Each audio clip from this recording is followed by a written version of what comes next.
Jangan lupa like, komen, dan subscribe channel YouTube TVRI Bengkulu serta nyalakan lonceng notifikasinya.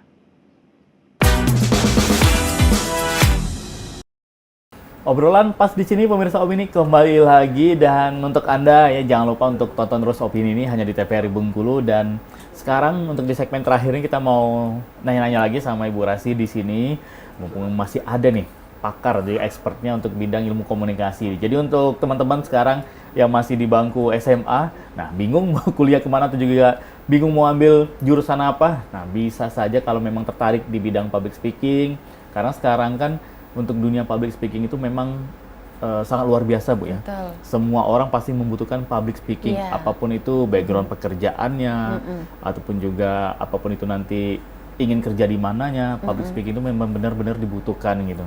Nah, kalau untuk ngobrol soal kampus dulu, Bu, di luar tema kita nih. Kalau sekarang untuk mahasiswa kita ada berapa kelas, Bu? Kalau sekarang kita masih batasi 2 kelas.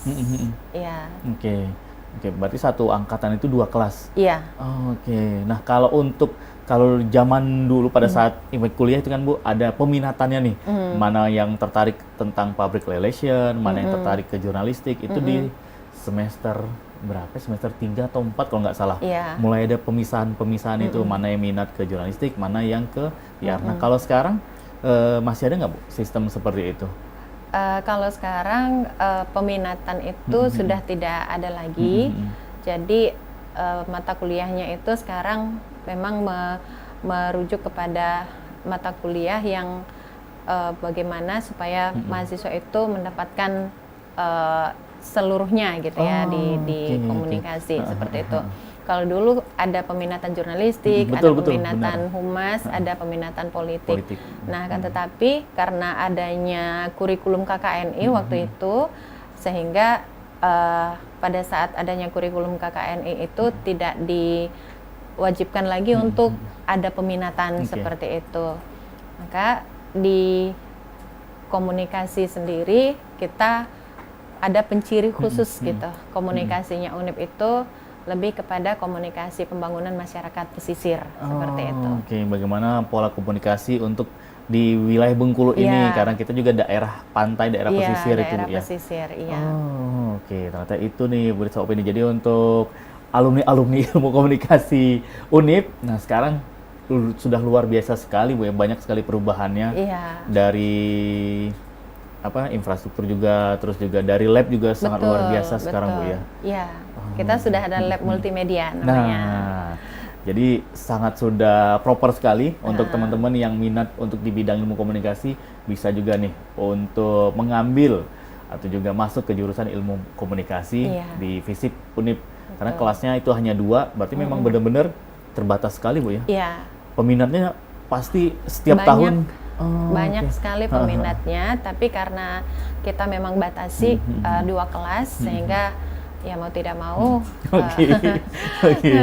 Luar biasa sekali. Nah, kembali lagi, Bu, untuk ke komunikasi di keluarga ini, Bu, dengan di era digital. Nah, menurut Ibu seperti apa nih baiknya biar jangan sampai terjadi miskomunikasi di keluarga, karena kan keluarga ini menjadi pondasi awal, apalagi bagi anak-anak nih.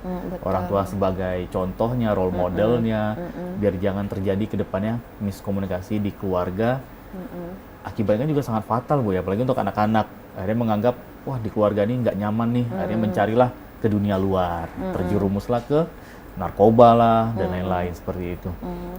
Iya, kita harapannya jangan sampai seperti itu ya, bahwasanya kita berharap bahwa dalam keluarga itu komunikasinya memang harmonis, dan untuk itu setiap orang yang ada dalam keluarga itu memang harus saling memahami, saling mengerti satu dengan yang lain. Kalau dari teori komunikasinya ada indikator ya efektivitas komunikasi secara umum sebenarnya. Ada keterbukaan, ada empati, ya bahwa kalau misalnya satu sama lain itu saling terbuka, kita pasti akan bisa saling tahu gitu apa yang dirasakan, apa yang dipikirkan, apa yang diinginkan seperti itu. Jadi harus dibangun memang keterbukaan itu dari sejak awal. Nah, kemudian adanya empati seperti itu. kemampuan untuk merasakan seperti itu kan. Jadi kadang-kadang mungkin apalagi kalau untuk Gen Z sekarang ya, betul. banyak sekali mungkin sedang kuliah, banyak tugas misalnya.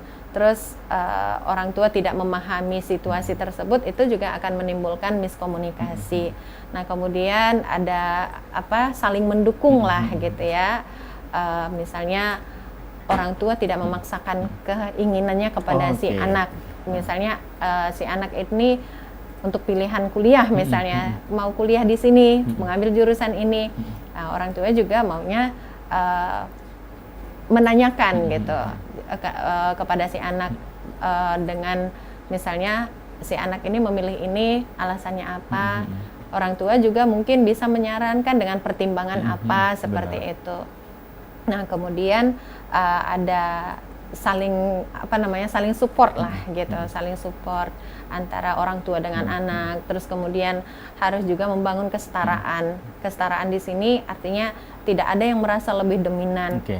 Sebagai orang tua juga tidak boleh egois seperti itu, menempatkan anak sebagai objek seperti itu. Itu adalah satu yang keliru.